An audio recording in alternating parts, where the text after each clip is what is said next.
සුබ සන්ධ්‍යාවක් වේවා.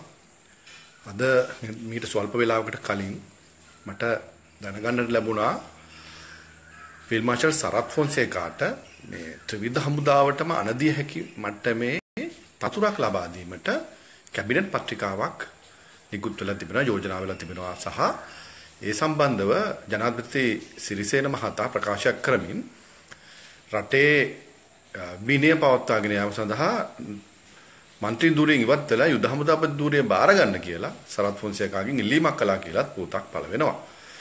දැන් මේම කියවෙනකොට මේ සරත් ෆොන්සේකා කියන පුද්ගලයාගේ විනය ගැන ඉහළින් කතා වෙනවනේ. දැන් විනය පවත්වා ගන්න මේ වැඩේ කරන්නේ.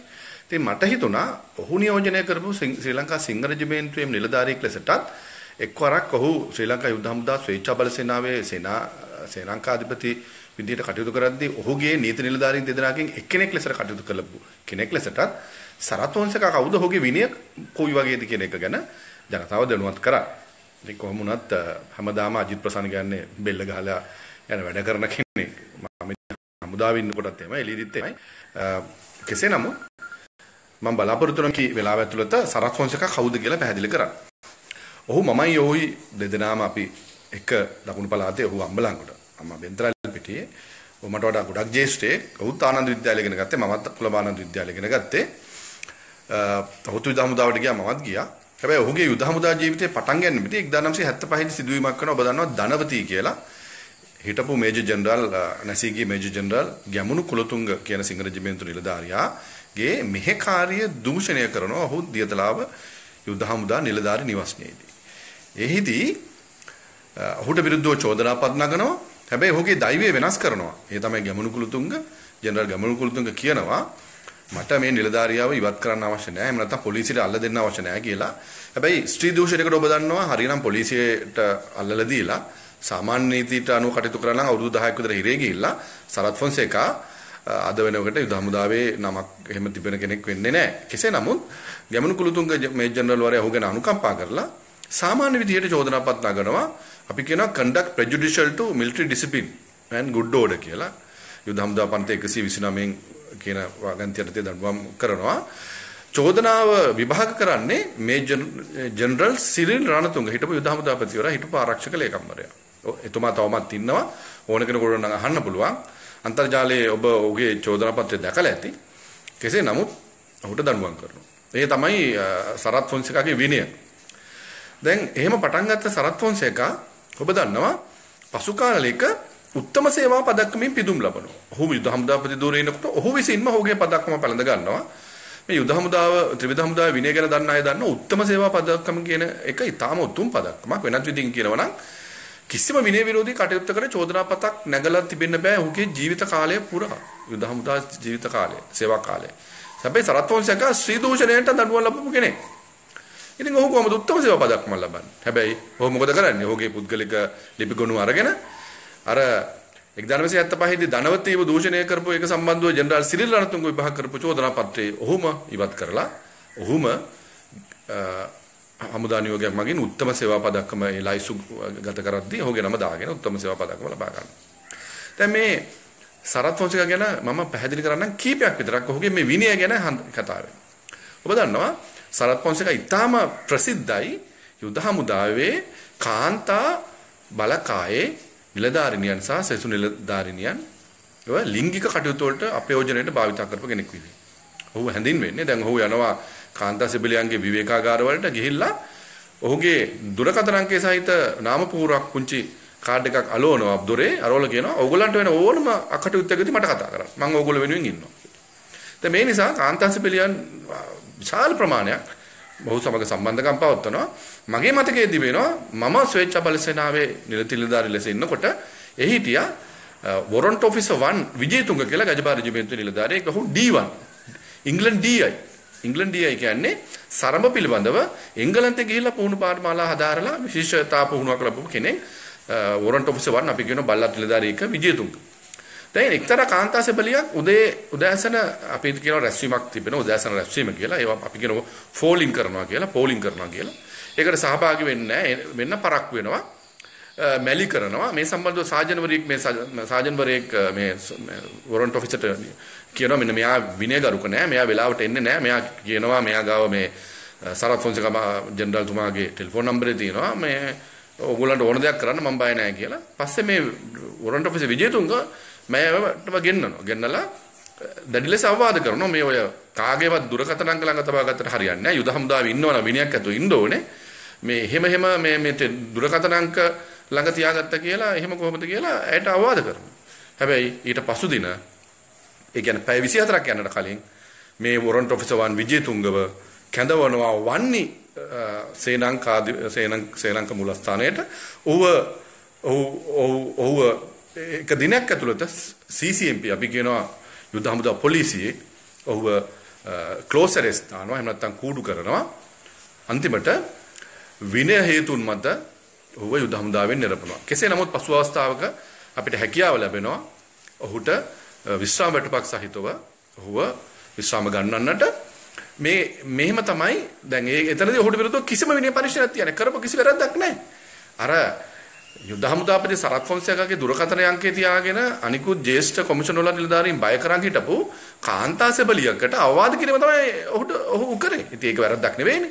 හැබැයි අන්න එහෙම තමයි සරත් ෆොන්සේකාලා පලිගත්තේ. ඒකම ශ්‍රී ලංකා යුද හමුදා ස්වේච්ඡා දෙවන කාන්තා බලකායේ ස්වේච්ඡා බලකායේ හිටිය අනද නිලධාරිවරයෙක් කර්නල් සිරි පෙරේරා කියලා.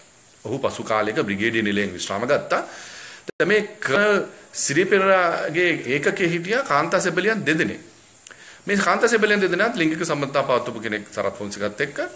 මේ දෙදෙනාට විනය ඉතාම පහත් නිසා මේ දෙදෙනාට විනයානුකූලව කටයුතු කරලා හමුදාවෙන් නිරපන්නට කටයුතු කරා සිරි පෙරේරා.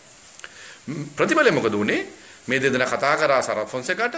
අවසානයේදී සිරි පෙරේරාව ඒ සියලුම නිලවලින් පහ කරලා ඔහුව අස් කරන්න හැදුවා. අවසානයේ ඔහු අභියාචනාධිකරණයට නඩුවක් දාලා බොහොම අමාරුවෙන් ඇදගෙන ගියා. පසු අවස්ථාවක කෙසේ නමුත් අපි කියන ටෙක්නිකල් පොයින්ට් එකක් මත ඔහුගේ නඩුව පරාද වුණා. ඔහුට යුද හමුදාවෙන් ඉවත් වන්නට වුණා. හැබැයි පසු කාලෙක ඒත් ඔහුට වෙච්ච අසාධාරණ සලකා බලලා ඔහු බ්‍රිගේඩියර් නිලයෙන් යුද හමුදාවෙන් ඉවත් වුණා. ඒ තමයි ඒ කර්නල් සිරි පෙරේරාගේ සිද්ධිය. ඒ විතරක් නෙවෙයි ඔය කියන කාන්තා සෙබලියන් දෙදෙනාව යුද හමුදාවෙන් නිරපල තිබෙද්දී සරත් ෆොන්සේකා මහනුවර එක්තරා ගෙදරක නවත්තලා ඒ කුලිය ගෙවලා හිටියා. එතකොට එහෙම ඉඳලා ආපහු ඒ කාන්තා සෙබලියන්ව මේ හමුදා කඳවුරකට ගත්තා. එහෙම නැත්නම් නවතත් සේවය ලබා දුන්නා. ඒ සම්බන්ධව මේජ පලිපාන කියලා නිලධාරියෙක් මේ කාන්තා සෙබලියන්ට අවවාද කරා කියලා එක්තරා අවස්ථාවකදී මේ මේජ පලිපාන කියන නිලධාරියව ස්වේච්ඡා බල සේනාවේ සිංහ රෙජිමෙන්ත නිලධාරියෙක් යුද හමුදාවෙන් අස් කරා. එහෙම තමයි කටයුතු කරන්නේ. එතකොට මේ තමයි සරත් ෆොන්සේකා. ඉතින් මේ සරත් ෆොන්සේකාගේ මේ කාන්තාවන් ඇසුරු කිරීම රටේ ආරක්ෂාවට තර්ජනයක් වෙච්ච අවස්ථාවක් තමයි ඔබ දන්නවා. ඔහු යුද හමුදාපති ධූරයේ සිටියේදී කොටි මරාගෙන මරන කාන්තාවක් යුද හමුදා මුලස්ථානට ඇතුල් වෙනවා. හැබැයි ඔබ දන්නවා කොහොමද කොටි මරාගෙන මරන කාන්තාවක් ඇතුල් වෙන්නේ? මොනවද? කිසිම දොරටුවක් නැහැ. සාමාන්‍යයෙන් අපිත් නිලධාරීන් ලෙස එතනින් යනවා නම් මේ අපිත් ඉනහි අතගාලා අපේ ඩෙන්ටි කාඩ් පෙන්නලා බොහොම අසීරුවෙන් තමයි යන්නේ. හැබැයි පසු කාලයක අපිට ආරංචි වෙනවා දෙමළ කෝකියෙක් ඉන්නවා. මේ දෙමළ කෝකියා ඔහුට පවරන්නේ කර්නල් රංජිත් කියලා යුද හමුදාවේ නිලධාරී. අද ඔහු හිරගෙදර ඉන්නේ. ඔහු තමයි ජයරාජ් ප්‍රනාන්දු පුල්ලේ ඇමතිවරයාව ඝාතනය කරන්න කොටි මරාගෙන බැරන බෝම්බකරුව ඒ ස්ථානයට ගෙනාපු කෙනා. කෙසේ නමුත් ඔහු තාම ඉන්නේ හිරේ. මේ කර්නල් රංජිත් තමයි ඔහුට හඳුන්වලා දෙන්නේ යුද හමුදාපතිතුමාට සර් නියම කෝකියෙක් ඉන්නවා කියලා. අර මේ මට මතක් වෙනවා ප්‍රේමදාසව මරපු බාබු වගේ මේ කෝකියත් යුද හමුදා මුලස්ථානට රිංගනවා. සරත් ෆොන්සේකාගේ නිලධාරී නිවාසනේ මේ උයන කටයුතු කරන්නේ මේ කෝකියා රසට උයනවා කියලා. අවසානයේදී මේ කෝකියාට පැවරෙන රාජකාරියක් තමයි කාන්තාවන් යුද හමුදා මුලස්ථාන ඇතුළට ගෙනීම. අන්න එතෙන්දී තමයි මේ මරාගෙන මැරෙන කාන්තාවට ඇතුළට එන්න ඉඩ ලැබෙන්නේ. කෙසේ නමුත් ඒ වෙලාවේ ඒ සරත් ෆොන්සේකාගේ රියට ඉදිරියෙන් ගියපු මෝටර් සයිකල් වලින් ගියපු ඒ රණවිරු පෙන්නපු ඒ දක්ෂකම නිසා පයින් ගහලා ඒ මරාගෙන මැරෙන බෝම්බකාරියව සරත් ෆොන්සේකාගේ රියට පණින්න ඉඩ දුන්නේ නැහැ. කෙසේ නමුත් ඒ බෝම්බකාරියට පයින් ගහපු මෝටර් සයිකල් වලින් ගිය රණවිරු දෙන්නම යනවා. සරත් ෆොන්සේකා එනවා. හැබැයි මේ කොහොමද මේ මරාගෙන මැරෙන බෝම්බකාරියට යුද හමුදා මුලස්ථාන ඇතුළට ඇතුළුනේ කියන එක ගැන පරීක්ෂණ වාර්තාව එළියට දාලා නැහැ. එහෙම තමයි සරත් ෆොන්සේලාගේ කටයුතු. එතකොට දැන් මෙන්න මෙහෙම කෙනෙක්ට තමයි දැන් මේ අද අපේ ජනාධිපති සිරිසේන මහත්තයා විනයගරුකයි කියලා තියෙන්නේ. සිරිසේන මහත්තයා කියනවා සරත් ෆොන්සේකාට කියලා දෙනවා අපි දැන්ට අපිට ලැබෙන ප්‍රවෘත්ති අනුව යුද හමුදාපති ධූරය බාරගෙන පුළුවන් නම් ওই മന്ത്രി ධූරයෙන් ඉවත් වෙලා රටේ විනය ඇති කරන්න කියලා. ඒක හරි ෂෝක් නේද? රටේ විනය ඇති කරන්න දෙන්න පුද්ගලයාගේ විනය ගැන නෙමෙයි අපි කියන්නේ. දැන් මෙන්න මේ සරත් ෆොන්සේකා ඔබ දන්නවා යුද හමුදා මුලස්ථානයේදී බෝම්බ ප්‍රහාරයක් ලක් වෙලා ඔහු සිංගප්පූරුවේ ගිහිලා ප්‍රතිකාර ගන්න කාලේ තමයි මාවිල්ලාරු සටන මේ මාවිල්ලාරු සටනට නායකත්වය දෙන්නේ දෙවෙනියා නන්ද මල්ලවාරච්චි මේ ජෙනරල් ඔහු CLI පාබල හමුදාවේ රෙජිමෙන්ටුවේ කෙනෙක් පාබල හමුදාවේ තිබෙනවා වයිට් හැකල් කියලා සංගරාව මේ සංගරාවේ මුල් පිටුවෙන් පළ වෙනවා මාවිල්ලාරු සටනේ වීරයා නන්ද මල්ලවාරච්චි කියලා. දැන් මේක දකිනවා වයිට් හැකල් සංගරාව සරත් ෆොන්සේකා. වහාමාන කරනවා මේක ඉවත් කරන්න මේක වැරදි මාවිල්ලාරු සටනට නන්දමල්ල වාරච්චි නෙවෙයි අනදුන්නේ මම තමයි ස්පිරිතාලෙන් අනදුන්නේ කියලා මේක ඉවත් කරන්න කියලා මේ හිටපු යුද හමුදාපතිවරයාට දයරත්නායක මහතාට එතකොට ඔහු මට මතක හැටියට හමුදාවේ තුන්වෙනියා වගේ හිටියේ ඔහුට අන කරනවා වහාම මේක ඉවත් කරන්න කියලා. ජෙනරල් දයරත්නා කියනවා සර් මට ඒක කරන්න බෑ මේක ඇත්ත මේ එතුමා තමයි මේක අනදුන්නේ මට. එහෙමනම් වහාම ඉල්ලා ස්වීමේ ලිපිය නිකුත් කරන්න ඒ වර්ණ කියනවා. ඔහු පැය 24ක් ඇතුළත ඉල්ලන්නේ පැයක් ඇතුළත මේ ජෙනරල් දයාරත්නායක තමන්ගේ ඉල්ලා ස්වීමේ ලිපිය දෙන්න මට වැඩක් නැහැ සර්. තේරුම්ක් නැහැ මේ හමුදාවේ ඉඳලා මේක තමයි ඇත්ත. හරි මට මේ වැඩේ කරන්න බෑ කියලා. හැබැයි කෙසේ නමුත් එවකට ආරක්ෂක ලේකම්තුමා ගෝඨාභය රාජපක්ෂ මැතිතුමාගේ මැදිහත් වීමෙන් කෙසේ නමුත් ඒ ඉල්ලා ස්වීම බරග නැතුව ජෙනරල් දයාරත්නායකට තවදුරටත් හමුදාවේ ඉන්න ඉඩ සලස්වනවා. මේ තමයි සරත් ෆොන්සේකා. එතකොට මේ ඔය සරත් ෆොන්සේකා ඉතාම ප්‍රසිද්ධ වෙන්නේ ඔබ දන්නවා යුද්ධ ජයග්‍රහණය කරපු ගමන් යුද්ධ ජයග්‍රහණයේ කීර්තිය අයිතිය 95% යුද හමුදාවට තමයි යුද්ධ ජයග්‍රහණයට අයිති වෙන්න ඕනේ කීර්තිය කියලා නාවික හමුදාවත් එක්ක රණ්ඩු අල්ලනවා. ඔබට මතක ඇති ඒ වකට ITN එකේ වැඩසටහන් දෙකකදී හමුදාපති සරත් ෆොන්සේකා මේ කතාව ගියා ඊට පස්සේ කරන්නාගොඩ මැතිතුමා නාවික හමුදාපති විදිහට එතුමා විල කියනවා නෑ එහෙමම කියන්න එපා. අපිත් සෑහෙන දායකත්වයක් දුන්නා. පාවෙන අවිගබඩා විශාල ප්‍රමාණයක් මොහොතේදී ගිනිබත් කරේ අපි ඒවා එන්න ඉඩ සැලසුවා නම් ගොඩබිමට ඒ අවි වලින් ගැහුවා නම් මොයිට වඩා විශාල ප්‍රමාණයක් යුද හමුදාවේ මිය යාම සහ තුවාල වීම සිද්ධ වෙනවා. ඒ නිසා අපිත් සීමලා ගෙනාවා කියලා එතුමා කියනවා. දැන් සාමාන්‍ය යුද්ධයක් දිනපු වෙලාවක යුද්ධයේ කීර්තිය බෙදා ගන්න ප්‍රසිද්ධ මාධ්‍යයට ඇවිල්ලා විනයගරුක නිලධාරී කතා කරයි. හැබැයි සරත් ෆොන්සේකා එහෙම කතා කරනවා. ඔබට මතකයිද මම මේ කියන ඒවා බොරුද කියලා බලන්න. එතකොට දැන් මේ දවස්වල කතා වෙනවා ලසන්ත වික්‍රමතුංග ඝාතනය. කීත් නොයා කියන මාධ්‍යවේදියාට පහර දීම. ඒ වගේම උපාලි තෙන්නකෝන් කියන රිවිර් පත්‍රයේ හිටපු කතුවරයාට පහර දීම. ඒ වගේම තවත් ඔය නාමල් පෙරේරා කියලා මේ TNL එකේ. ඔය වගේ මාධ්‍යවේදීන්ට පහර දීම සම්බන්ධව දැන් මේ දවස්වල කතා වෙන්නේ බුද්ධිංශයේ මේජ බුලත්වත් ඇතුළු නිලධාරීන් පිරිසක් තමයි අතට මේ වැඩේ කරලා තියෙන්නේ කියලා. මේ වෙනකොට බුද්ධිංශයේ මේජ බුලත්වත් සහ තවත් 6 දෙනෙක් රක්ෂිත බන්ධනාගාරගත කළ තියෙනවා කීට් නොයාට උපාලි තෙන්නකෝන්ට නාමල් පෙරේරාට පහර දුන්නා කියලා. හැබැයි 2008 වර්ෂයේ මැයි මාසේ 27 නැත්නම් 28 වෙනකොට මේ හිටපු විපක්ෂයේ ප්‍රධාන සංවිධායක ජෝසප් මයිකල් පෙරේරා ප්‍රකාශයක් කරන පාර්ලිමේන්තුවේදී සරත් ෆොන්සේකා තමයි වග කියන්නට ඕනේ කීට් නොයාට උපාලි තෙන්නකෝන්ට ගහන්න කියලා. ඒ විතරක් නෙවෙයි රනිල් වික්‍රමසිංහ කියනවා පාර්ලිමේන්තුවේදී ලසන්ත වික්‍රමතුංගව ඝාතනය කළේ සරත් ෆොන්සේකාගේ ටීම් එකක් කියලා. ඒ විතරක් නෙවෙයි අපි දන්නවා ලසන්ත වික්‍රමතුංග මහත්තයාගේ සහෝදරයා එක්සත් ජාතීන්ගේ මානව හිමිකම් කවුන්සිලයට ගිහිල්ලා චෝදනා කරනවා. එහෙම නැත්නම් පැමිණිලි කරනවා. තමන්ගේ සහෝදරයව මැරුවේ සරත් ෆොන්සේකාගේ කෙනෙක් සරත් ෆොන්සේකාගේ ටීම් එකක් කියලා. එහෙම තමයි කතන්දරේ. ඒ විතරක් නෙවෙයි උපාලි තෙන්නකෝන් මහත්තයා රාවේ කතුවරයා ඔහු පොලිසියට මුලින්ම පැමිණිලි කරන්නේ මුල් තොරතුරු දෙන්නේ මට සැක වෙන කවුරුවත් නෙවෙයි සරත් ෆොන්සේකා කියලා. එහෙමයි තියෙන්නේ. හැබැයි අද වෙනකොට මේ තත්ත්වය සම්පූර්ණ වෙනස් වෙලා හේතුව තමයි සරත් ෆොන්සේකා ලසන්ත වික්‍රමතුංග ඝාතනය කළේ සරත් ෆොන්සේකා කියපු රනිල් වික්‍රමසිංහ පස්සදොරින් සරත් ෆොන්සේකා පාර්ලිමේන්තුවට අරගෙන ඇමති ධූරයක් දීලා අද ෆීල්ඩ් මාර්ෂල් තනතුරකුත් දීලා අද සුප්‍රකට ජනවාරි 8 ඒගොල්ලන්ගේ කියන විදිහේ විප්ලවයට දුන්න දායකත්වය නිසා දොළපිදේනි දීලා අද ඉහළ තනතුරක ඉන්නවා පාර්ලිමේන්තුවේ ඉන්නවා. ඒ සම්බන්ධව ඔහුට මන්ත්‍රී ධුරයට ඔහුගේ පත්වීම නීති විරෝධී කියලා මම ශ්‍රේෂ්ඨාධිකරණයේ පැමිණිල්ලක් කරලා නඩුවක් ගුණ වෙනවා. මේ මාසේ 17 වෙනිදා විභාගයට ගන්නවා. ඒක වෙනවා කාරණයක්. මම නම් කියන්නේ ප්‍රජාතන්ත්‍රවාදයට කරපු මරුපහරක් තමයි එක්සත් ජාතික පක්ෂයේ සමාජිකයෙක් නොවුණු එක්සත් ජාතික පක්ෂයෙන් තරඟ කරපු නැති එක්සත් ජාතික පක්ෂයේ ජාතික ලයිස්තුවක් හිටපු නැති කෙනෙක් මහමැතිවරණයෙන් ජාතික ලයිස්තුවෙන් පත් වෙච්ච ඒ නියෝජ්‍ය ඇමතිවරයාගේ මිය යාම සමග පාර්ලිමේන්තුවට තේරීපත් කිරීම ප්‍රජාතන්ත්‍රවාදයට එල්ල කරපු මරු පහරක්.